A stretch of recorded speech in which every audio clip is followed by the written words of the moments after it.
Hey everybody, what's going on? Hellmite here, bringing you another video from Grab the Lantern today. I missed a video on Friday, and I might sound a little bit weird. That's because I just moved locations, so I'm in a different place now. So things are a little bit different. That is why I missed the video, but I am going to be back on track with today's video here, talking about champion reworks, especially going through the champion rework polls candidates and talking about what I would like to see the reworks do. And on top of that, covering the Rammus changes that kind of came out of nowhere. Was surprised to see Riot decided that Rammus was worth a sort of mini rework, but I am very excited to see them actually touch on him. So let's go ahead and talk about that first, as everyone has kind of had time to think about the champion poll. Obviously, that's in the client itself, so all of you guys are familiar with that. You may have missed their Rammus changes. Now, like I said, this came out of left field, but I'm not unhappy to see it. Rammus right now is just kind of a champion where you hit all of your buttons, because once you get in with Powerball, well, of course you want to taunt the enemy AD carry, and of course you want to be more durable, and of course you want to do more damage. Just in general, Rammus just kind of wanted to hit every button on his keyboard when it came time for team fights. There's no other way around it. So these changes are aimed at giving Rammus more of a high moment and more of a decision making in what he does. His R change now gives him the ability to make initiation type plays that every other Vanguard can do, with his sort of rocketing into the fray and dealing damage. The distance and the travel speed do scale with Rammus's movement speed and with Powerball specifically, so if Rammus is powerballing in, he has a fairly decent range on the R. It also means he can kind of launch himself over a wall into the enemy team, which is kind of funny to think about, but it's a really, really cool change. I do quite like this because it lets him initiate more like a traditional Vanguard, whereas before he didn't really have that option. Naturally, he had movement speed to get himself in, but he didn't have the ability to do anything outside of run really fast at a guy, which is not really what you think of when you want to go for initiation type plays. So I am excited to see that that was changed. Now, he did lose some more power from his E, which that does feel bad, but if it gets Rammus to feel better initiating, like, that's okay in my book. I'm alright with Rammus's E feeling slightly worse in exchange for the power he is gaining from his R. It just allows him to have a button that he has to think a little bit more carefully about using in the middle of team fights. It does still keep its tower damage as well, so Rammus can still kind of launch himself at a tower to kill it if it's on low HP, so that's kind of funny to think about. But generally speaking, I like these changes and I like what they indicate for Rammus.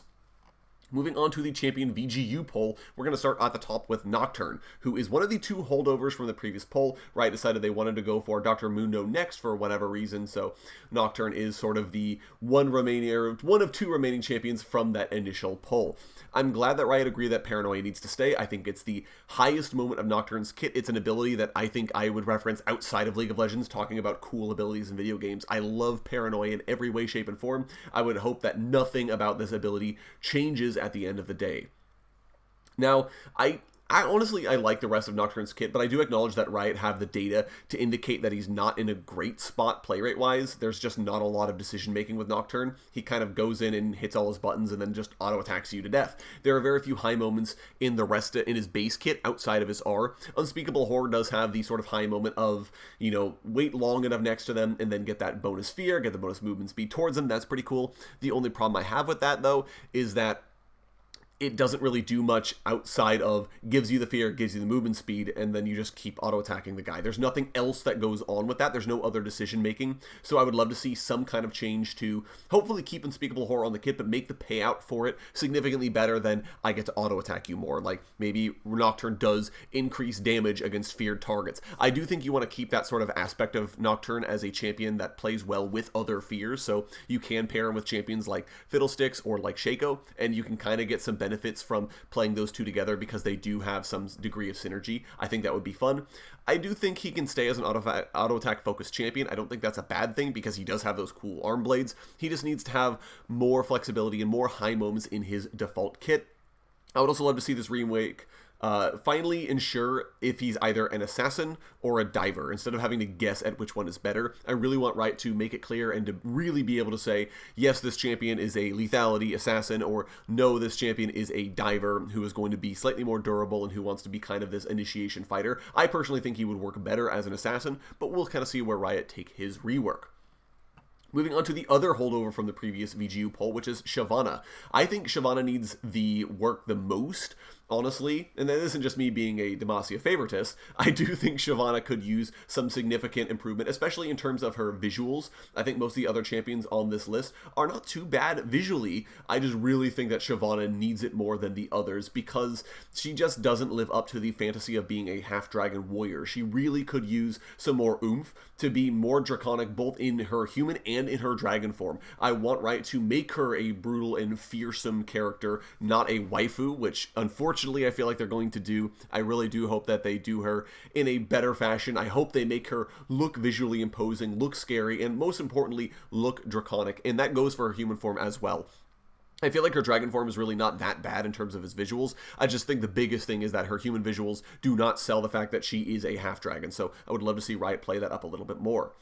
Her kit is just tough to play right now. The only high note she has is her ultimate, and after she does the RN, she's really just kind of an auto-attack bot with no real decision-making. You just kind of press W off cooldown, press Q off cooldown while you're auto-attacking people. The one thing you have to think about is your E, which, let's be real, in the dragon form, it does feel quite satisfying and powerful. I do like that because everyone knows dragons with Flame Breath, and Shyvana's Flame Breath is her most impactful non-ultimate cooldown, so I do quite like that about Shyvana in particular. But, like I said, she doesn't have enough decision-making for my taste. So I would love to see her have a little bit more that she does other than just auto attack. Again, similar to Nocturne, she needs to do more. She needs to have at least another skill shot, or at least another like cone type ability, something that has some degree of both outplay potential and potential for optimization and maximization. I would love to see her keep some of her pyromancy-like abilities. Burnout is a really cool in-concept ability, and Flame Breath, like I said, it makes sense for a dragon to have a Flame Breath ability. I think that makes a lot of sense, but also mix in her Physical Claws a little bit better. I would love to see it if maybe Twin Bite was more of a like cone-shaped AoE that damages all enemies in the area of effect, maybe applies on hits. That could be a cool type ability, and I would also love to see Shyvana really reinforced as a diver. I think that fits the dragon fantasy a lot better than right now, where you mostly see her played as sort of this weird AP champion that throws an E at you and then runs away, or as the on-hit build where she's very squishy. I would love to see her sort of this big tanky dragon that's going to jump on your face and then hit your whole team while not dying at all. I would love to see that kind of a build. So we'll see what Riot end up doing with her, but I do think she's my #1 candidate for the VGU poll. Next up is Udyr. I'm quite frankly surprised to see him here. I think his kit is fine. He does need better visuals, I will completely admit that. I would love to see Riot tie him in better to the Freljord and make him more visually distinct from Spirit Guard Udyr, which can be more themed around his Ionian stay. I think that you can really kind of sell that as this is Udyr if he basically was born in Ionia or stayed in Ionia and has this sort of more refined animal take, whereas the Freljord can be the Udyr as this sort of savage, bestial spirit walker. I think there is actually a card in Legends of Runeterra that's not Udyr, but it's very similar to what I would expect an Udyr rework to be like. I would love to see Riot kind of use that as a template for redesigning Udyr and making him look visually better. In terms of his kit, really, I think the biggest thing is his animations just need to feel more kinetic. I feel like only Bear Stance gets close to that, and the rest could really use some work to sell that Udyr is doing something physical. Right now, you get the Bear Slap, and everything else just kind of feels pretty lame. It doesn't feel like you're really doing something spectacular, or you're really doing something powerful and forceful. He's just kind of smacking you, and particle effects are playing in the background. I know Riot also said they want to make sure that all of his abilities are useful, as a lot of the times Phoenix Stance is just not worth taking. I would love to see Riot make Phoenix Stance a utility-based effect as well. That way you can have Tiger Stance as his base DPS. This is what you use when you want maximum damage. You have Turtle Stance for survivability. You have Bear Stance for initiation, sort of quasi-utility. And I would love to see Phoenix Stance do some things like that as well. So that way Udyr does have a reason to want to use it and does have a reason to be swapping between all of his stances given the specific situation. But I feel like that gameplay is totally fine, and that's why I feel like Udyr doesn't need to work as much as some other champions, because he already has a pretty interesting play pattern that is very unique to League of Legends. Skarner is next up. He was another surprise, though not as much as Udyr because of how unloved he is. I really did expect Skarner to be up for a VGU at some point. I would love to see Riot keep him as a melancholy character, and I do disagree with Riot saying he's not a a visually interesting character or unique character. A Crystal Scorpion is a really unique theme. I have not seen Crystal Scorpions or really crystal enemies like that at all outside of something like Rise of Legends way back in the day, which wasn't even an RT or a MOBA. So I disagree with Riot that a Crystal Scorpion is not iconic on its own. I think that you could push Skarner's design a little bit more, but I think that fundamentally he still looks really good. He still looks very iconically League of Legends. So I don't think that's the thing you need to change. And I would also say that Riot should try to keep him as a melancholy character. I know some of his melancholiness will get removed in the same way that they did to Galio when he got reworked. He lost some of that sort of sadness that the old character had. I know some of it's going to get removed, but I don't want Riot to make him a very happy-go-lucky character. You could even push him harder if you wanted to into the sort of vengeful aspect. I think that could be a fun place to take Skarner, but definitely don't make him sort of a, oh, I don't care, you know, I'm totally happy and everything is fine. I would also love to see some Seraphine interactions where he's mad at her. I would love to see those added, especially to throw it back in her face where she's like, oh, don't you want to hear their song, Skarner? And for him to throw that back in her face somehow, I think that would be really fun. But we're kind of getting ahead of ourselves here. I would love for his kit to lose the gluey spire mechanic in exchange for more freedom of action and higher moments.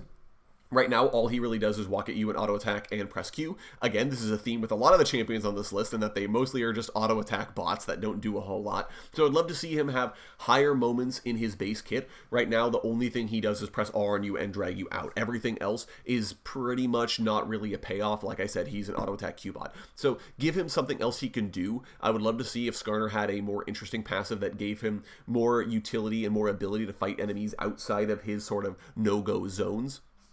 I don't really know what Riot plans on doing with Skarner in the future, but I do think that his current playstyle of being the sort of crystalline scorpion that runs you down and eats you alive is a cool thought. So, like, crystalline exoskeleton, as boring as that ability is, I think it works well with what I would like to see Skarner do, right? Get tanky, run you down, and then eat you with his claws and sting. That's really cool, and obviously Impale needs to stay because it's a super iconic ability to League of Legends. That needs to stick around. So, and that's where I'm thinking Skarner should end up at.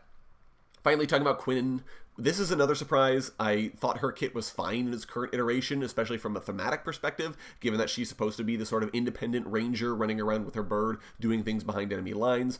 Though it is weird how Valor can carry her around. I know it's a Demacian Phoenix and probably tougher than a regular bird, but it feels like that bird is not strong enough to do what it's doing there.